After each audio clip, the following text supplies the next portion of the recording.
Now here for calculating the direction of या for finding the direction of friction force कुछ confusion होता है, तो देखिए इसमें you can take any direction of friction force, जरूरत नहीं है आपको ये करने के लिए, आप कुछ भी डायरेक्शन ले सकते हो, वो अपने आप मिल जाएगा, राइट।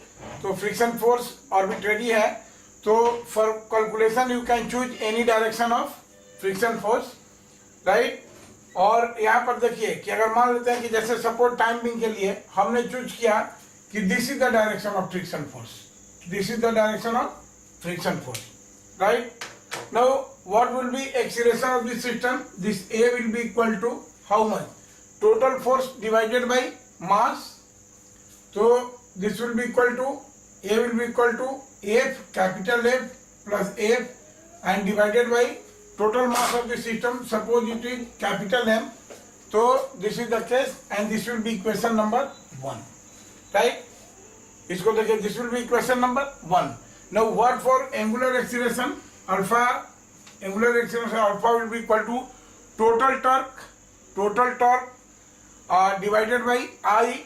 तो देखिए ये जो क्लॉकवाइज टॉर्क प्रोड्यूस कर रहा है एफ आर, तो ये क्या हो जाएगा, this will B F R, और एंटी क्लॉकवाइज ये कर रहा है, तो अगर क्लॉकवाइज को पॉजिटिव लेंगे तो इसको निगेटिव लेंगे फ्रिक्शन के टॉर्क को, तो F R capital F R clockwise हो गया जिसको पॉजिटिव लिया है, और फ्रिक्शन उसका उल्टा टॉर्क प्रोड्यूस करेगा minus f r divided by I. So this will be equal to कितना, this will be equal to capital F minus small f into R divided by I. This will be equation number 2. Now it is the case of accelerated pure rolling. It is the case of accelerated pure rolling. So this A will be equal to R times of alpha. Now this will be equation number 3. By solving the three equation we can find out the value of friction force। देखिए यहाँ से सबसे simple तरीका मैं आपको बता देता हूँ, इन तीनों इक्वेशन में जैसे कैसे कैलकुलेट करेंगे फ्रिक्शन फोर्स का वैल्यू कैसे कैलकुलेट करेंगे। देखिए A is equal to r alpha है, तो अल्फा कितना हो जाएगा A बाई आर। देखिए ये सीधे इसको आप सब्स्टिट्यूट कर दें कि here alpha will be equal to A by r, so here alpha will be equal to A by r. Now third equation की यूज अब नहीं है, राइट। अब देखिए हमको क्या करना होगा, यहां से capital F plus small f will be equal to how much, m into a, this will be from equation number 1 ये आया है, ये चीज जस्ट मल्टीप्लाई कर दिए capital F plus F equal to A में, और यहां से देखिए यहां से एफ माइनस ये, यहां से capital f minus f, this will be equal to how much. देखिए ये करेंगे तो कितना हो जाएगा, दिस विल बी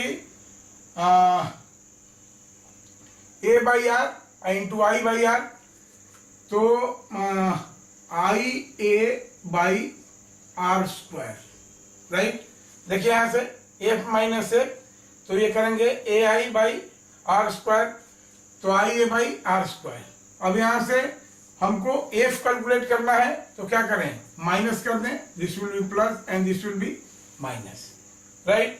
तो देखिए एफ एफ कैंसिल हो गया, ये ट्वाइस एफ कितने के बराबर हो जाएगा, twice f will be equal to, देखिए अगर ए कॉमन ले लेते हैं तो कितना हो जाएगा, यहां से ए अगर कॉमन ले लेते हैं तो this is m minus I by r square, m minus I by r square a will be equal to 2, right।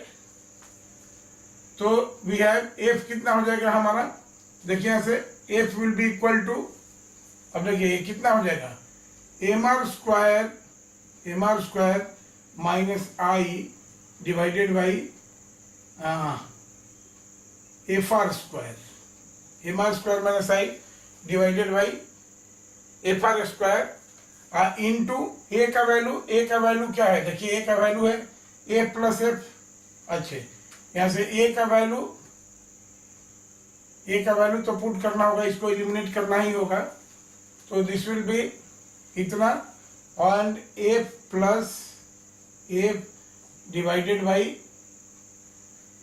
M, A plus M divided by M, right, ये this will be equal to 2r square, right. अब देखिए, अब यहाँ से ए plus M, फिर इसमें आ रहा है एक बार ए